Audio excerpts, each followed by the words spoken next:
Swayam Prabha. Digital India. Educated India.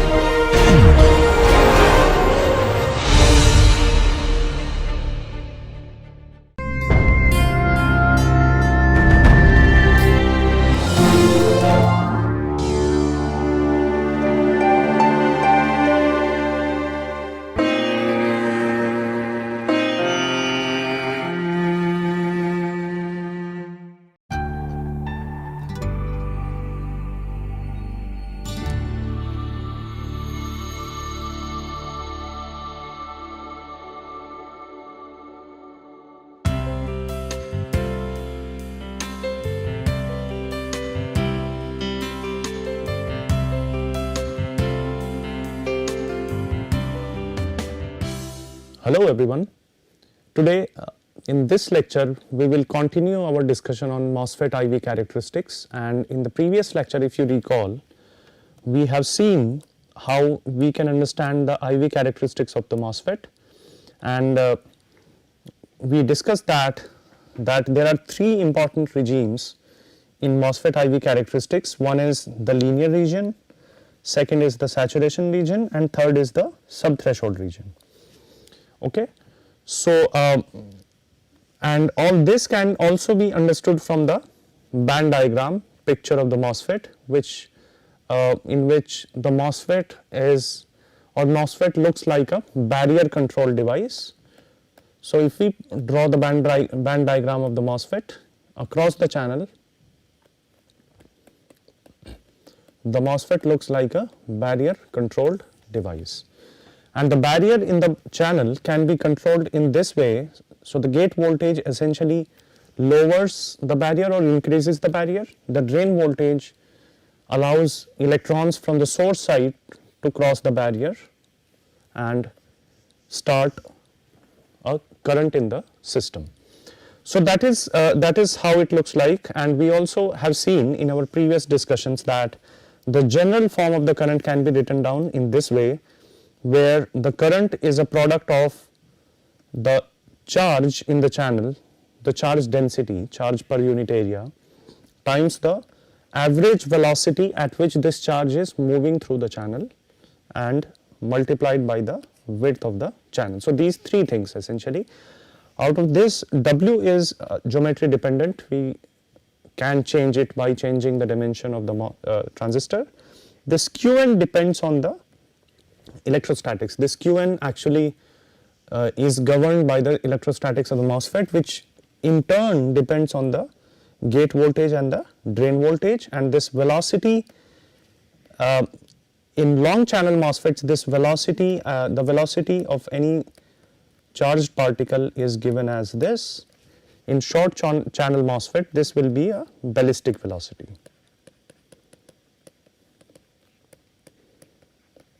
Okay. So, in the long channel MOSFET, this velocity is dependent on the, velocity is also a factor of the scattering that is happening in the channel, and it is directly proportional to the electric field. But what happens is, as soon as this electric field becomes too high, electric field in the channel is around of the order of 10 kilovolt per centimeter.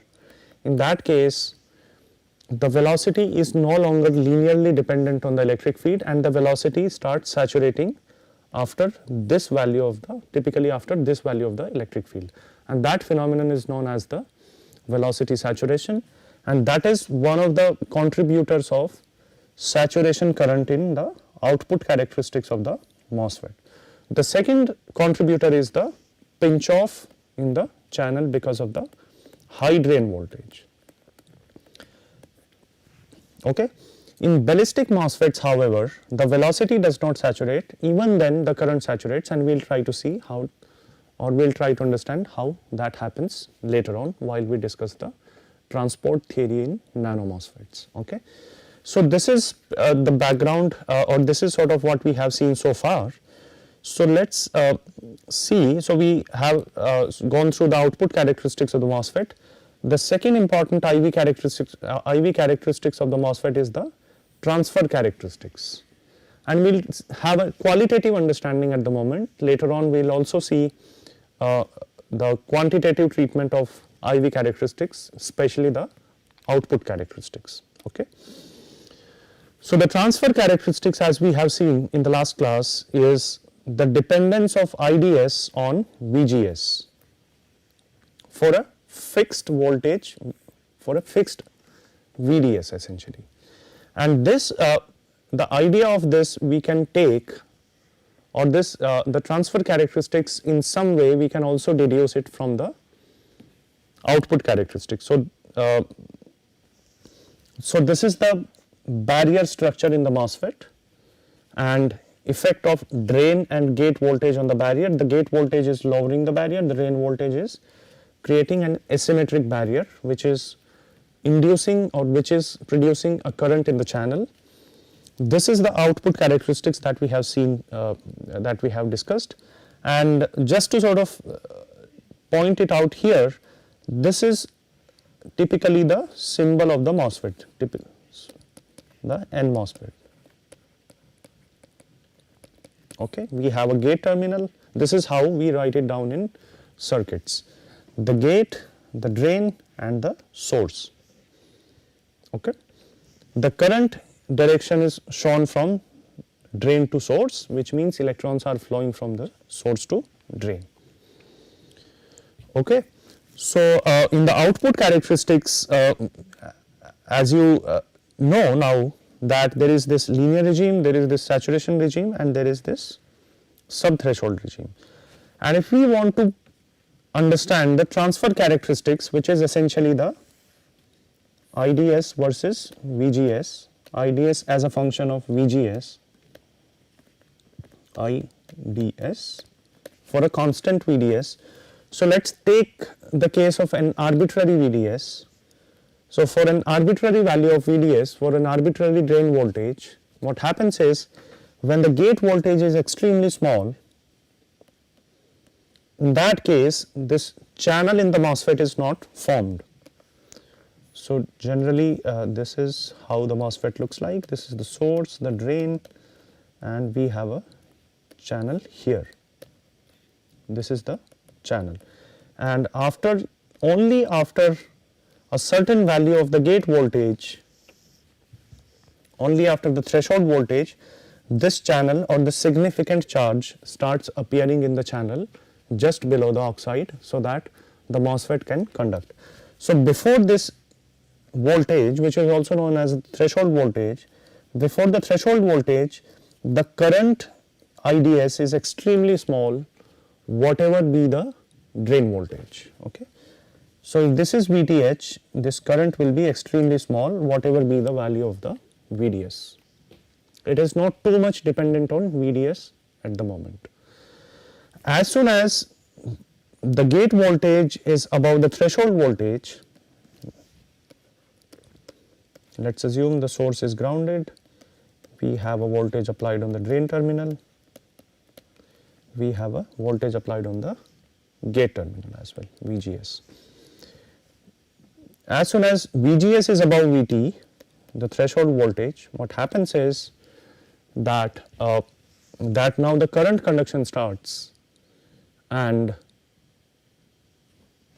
it is also dependent on the VDS. So, for an arbitrary VDS, the current will increase,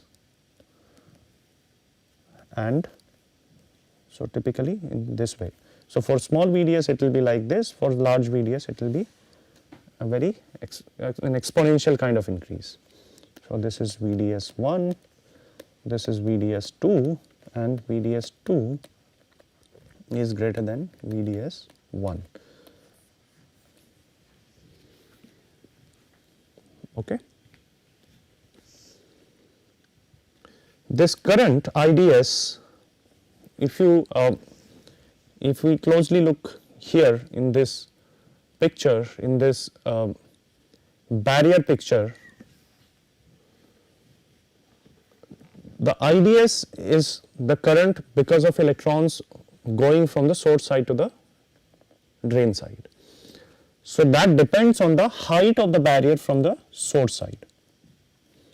So, if the gate voltage is 0, this is the height of the barrier. If the gate voltage is let us say some positive value above Vt, it is the height of the barrier is reduced and it is this value.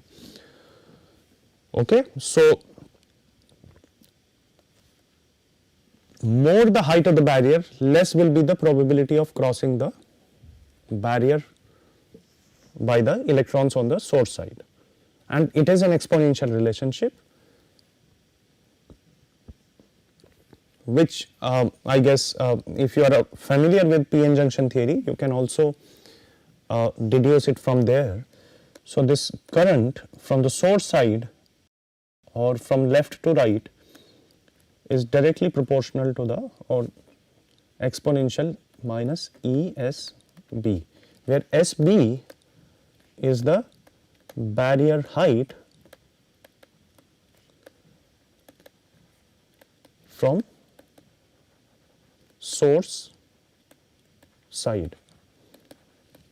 Okay. So, that is why if we increase VGS further, it is almost like an exponential increase in the current. Okay. For small VDS it will not be so sharp, but for large VDS it will be a very sharp exponential, it will be just very sharp exponential. Okay. So, this is the transfer characteristics of the MOSFET. Generally the transfer characteristics is important. So, this is plotted here. In the transfer characteristics, the regime below the threshold voltage is known as the sub-threshold regime. So, this regime is the sub-threshold regime, and the transfer characteristics is important in understanding the sub-threshold regime of the MOSFET. Okay. And the sub-threshold regime is important in trying to understand the gate control on the MOSFET.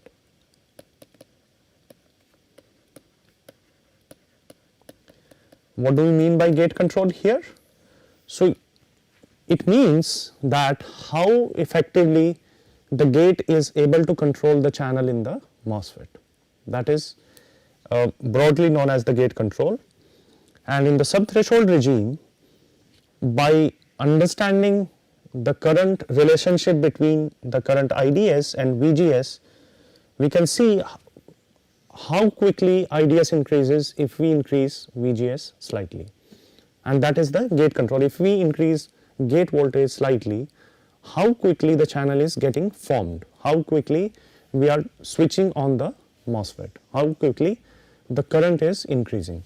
So, that is why this regime is extremely important in trying to understand the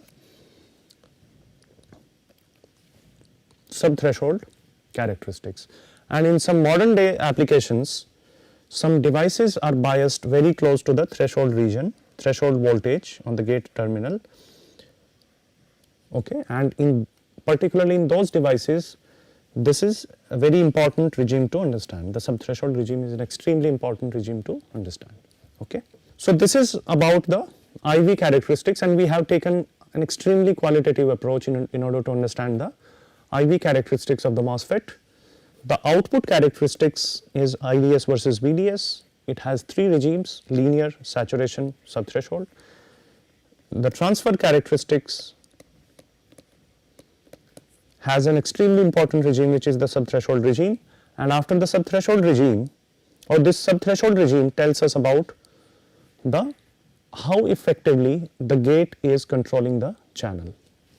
After that, it tells us about the effect of the drain voltage on the current. Okay.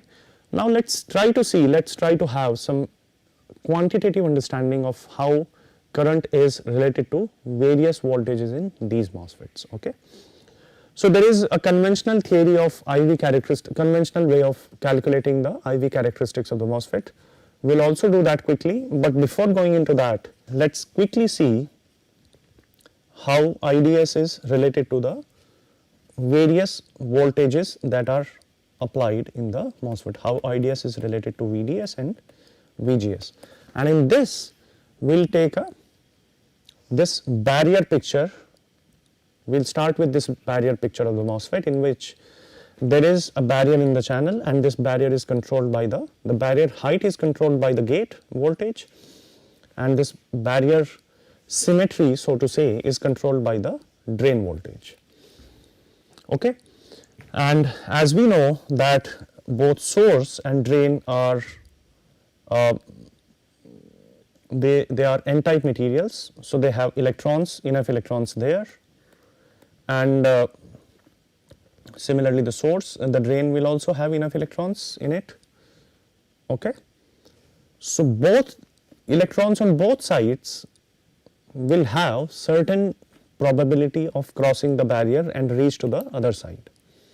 So there will be a current from source to drain, from left to right in this way. This is represented as ILR, the current from left direction to the right direction, and there will be a current from right to left. This is because of the electron movement from the source side to the drain side. And the net current in the MOSFET IDS, or let's not just let's say this IDS will be ILR minus IRL. Okay, so if left to right current is more, in that case IDS will be positive, and if right to left current is more as compared to left to right current, in that case IDS will be negative, which means current will be from drain side to the source side.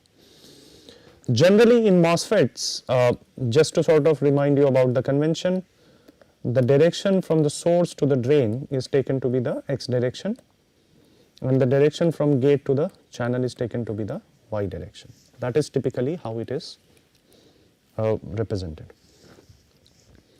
So with this we are trying to see quantitatively, we are trying to understand how the current is dependent on various voltages.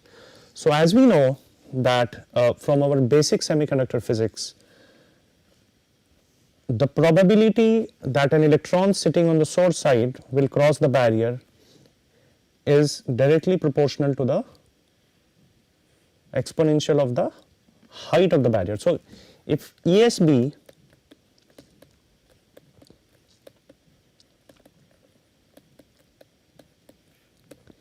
is the height of the barrier from source side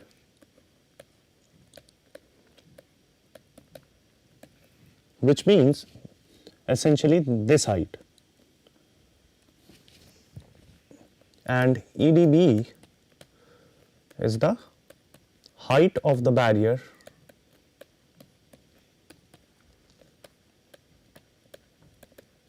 from the drain side.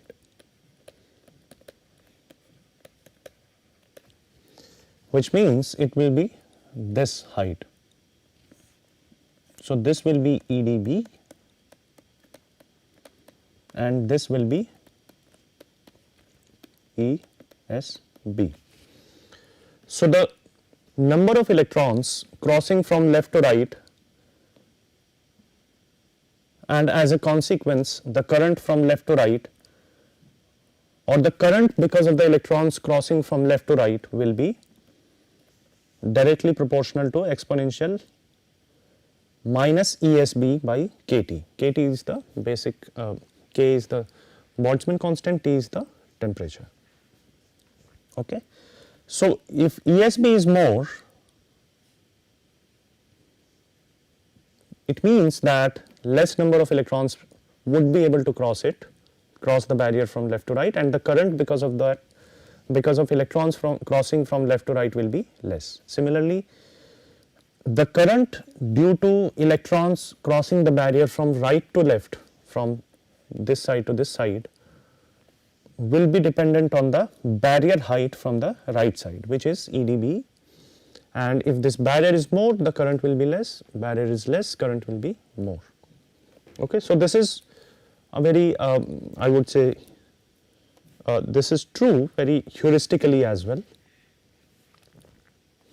and the net current IDS, which is essentially the difference between ILR, left to right minus right to left,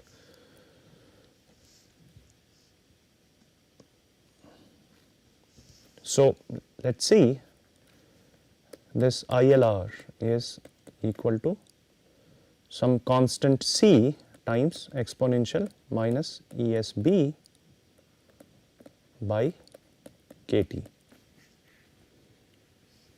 Okay. Similarly, this IRL will also be C times exponential minus E dB by KT. So the net current IDS, which is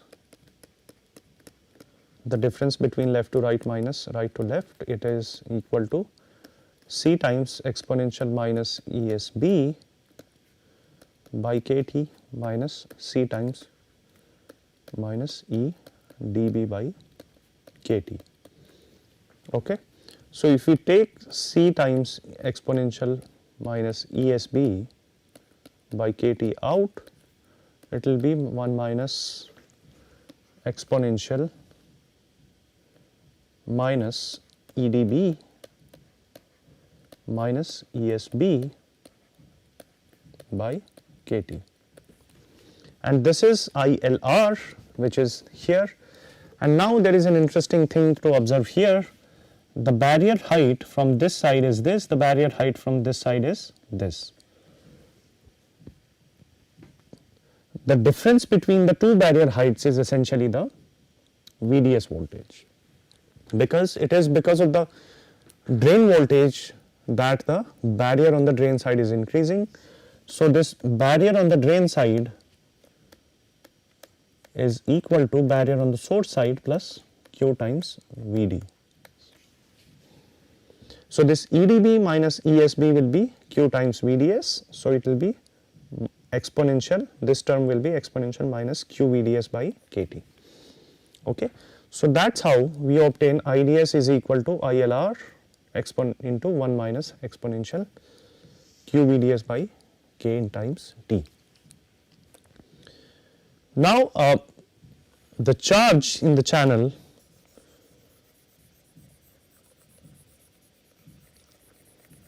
or the total charge in the channel is because of the electrons coming from both sides. So the total charge right at the beginning of the channel on the source side, let us say at the height of the barrier, at the peak of the barrier is, that is because of the current from the left side and current from the right side. And if you recall, the relationship between the current and the charge is this. Okay. So if this average velocity, if at the peak of the barrier, this is taken to be the thermal velocity because there is no electric field, this will be Qn times Vt, which means that Qn will be I divided by W times Vt. So the charge coming from the left side will be ILR divided by W times Vt, and the charge coming from the right side will be IRL divided by W times Vt. So that way the total charge will be, if we take the ILR out, it will be ILR divided by, so let us quickly do it here.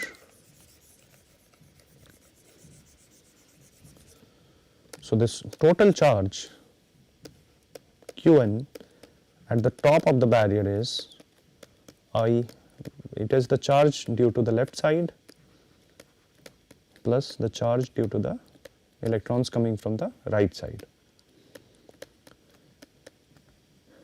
If we take this as a common factor outside, inside we will have IRL divided by ILR. So this factor is essentially this parameter. So this will be, ideally this will be ILR divided by W times thermal velocity into 1 plus exponential minus Q VDS by KT. Okay. So that is the total charge at the height of the barrier. It means that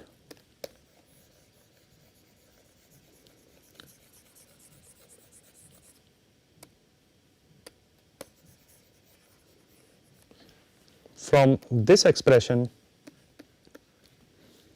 this ILR can be written as Qn times W times Vt divided by 1 plus exponential minus Q Vds by K times Vt. Okay. So if we put this expression, this ILR value in this equation, let us say in this equation, so the net current IDS will be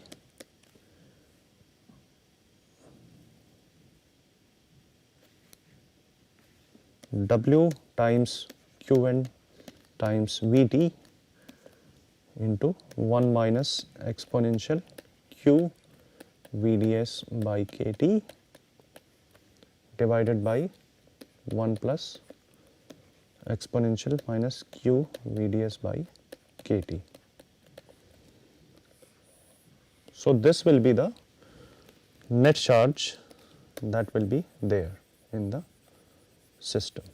Oh sorry, this will be the net IDS as a function of VDS. Apart from this, this Qn we have not yet sort of deduced. So if we also, so this Qn will also be dependent on VGS and VDS, and typically this Qn in an N MOSFET is given as minus Cg VGS minus Vt, where Cg is the gate capacitance or the capacitance of the device looking from the gate side. Generally it is assumed to be the Cox, but it is not actually equal to the Cox. It also, we also need to take into account the depletion capacitance of the MOSFET. So in some cases when we are not doing the rigorous treatment, it is written down as Cox, but it should be Cg. And this thermal velocity, this depends on the temperature and other things. So from this expression we can see what is the relationship between IDS, VGS and VDS. So this is the typical, or I would say this is the IV characteristics which include both output characteristics and the transfer characteristics, and this can be derived right from the very simple arguments, the arguments that we can take from the barrier controlled device picture of the MOSFET. Okay, I hope this is clear, and if not, let me quickly review it.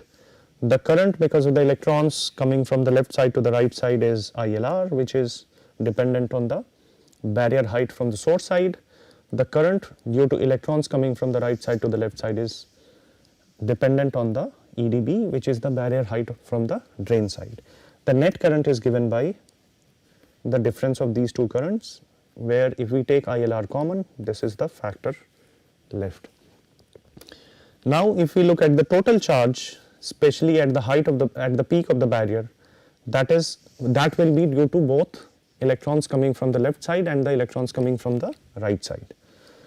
So so that is essentially Qn at x equal to 0 is ILR divided by W times Vt into this, and if we put this ILR value in terms of Qn and Vt in this, we obtain this expression for the current. Here it might seem that this IDS is independent of the VGS, but it is not so, because this Qn is pretty much dependent on VGS and also VDS in some cases. So this current is intricately dependent on both VGS and VDS, and in a way this captures both output characteristics and the transfer characteristics of the MOSFET. Apart from this, this Vt is also important, which is the thermal velocity at the peak of the barrier. So this picture is quite different from the conventional picture of the IV characteristics of the MOSFETs. Now let's see, so now this one part is left out, that is the sub-threshold the IV characteristics in the subthreshold regime. So that's what we'll try to understand right now. So if we sort of zoom out only this part of the characteristics, if we plot IDS versus VGS, moreover not only IDS, we plot log IDS with decimal basis, log 10 IDS as a function of VGS. In that case, by doing that we can zoom out the subthreshold part of the transfer characteristics.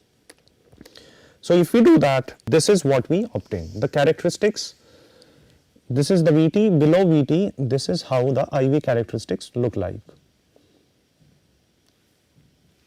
And these characteristics have been drawn for two VDS values.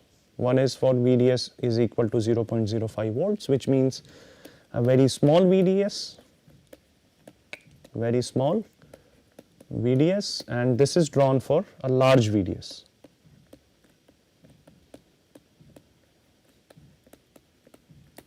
Okay. Now, first let's see the IV characteristics only for VDS is equal to VDD. In that case, so there are two important things. First, two important things that we need to understand. One is, even if this VGS is 0 and we have a large VDS in the system, so at this point when VGS is 0, even then there is a very small current that flows through the device. And if you remember the barrier picture, this is the barrier source, drain, side. So even if this VG voltage is 0, in that case there will be a non-zero probability for some electrons to cross this barrier and reach to the drain side. Although the probability for electrons on the drain side to cross the barrier will be extremely small, almost 0. So there will be a very small current that will be due to electrons crossing the barrier from the source side, and that current is known as the off current, because we expect the MOSFET to be off at this value, at VGS is equal to 0 value, and this is known as the off current. Similarly, in the similar terms, when VGS is VDD, the highest value, quite above VT value, threshold value, and VDS is also VDD, so IDS when VGS is equal to VDD and VDS is also equal to VDD, in this case it is known as the on current. And IDS when VGS is 0 and VDS is VDD. VDD is the maximum voltage, this is known as the off current. Nowadays it is of the order of, VDD is of the order of 1 volts. Okay. So we have an off current, we have an on current, and below the threshold voltage, so if we draw this line, the threshold voltage line, the slope of this curve, this tells us about the subthreshold swing, because this regime below VT regime, when VG is less than VT, this is the subthreshold regime, and the slope here, this will tell us about how much would the current change if we change the VGS by some value. If we are changing VGS by delta VGS, then by the slope we can deduce how much will be the change in IDS, and in this case this will be how much will be the change in log 10 IDS. And see, this slope is known as the subthreshold swing, and this tells us about the gate control on the device. This tells us about how well the gate is able to control the channel, and that's what we will discuss in a bit more detail in the coming class. So I recommend you to look into the subthreshold characteristics of MOSFETs in in your UG textbooks, and then in next class we will start our discussion from this point onwards. I thank you for your attention. See you in the next class.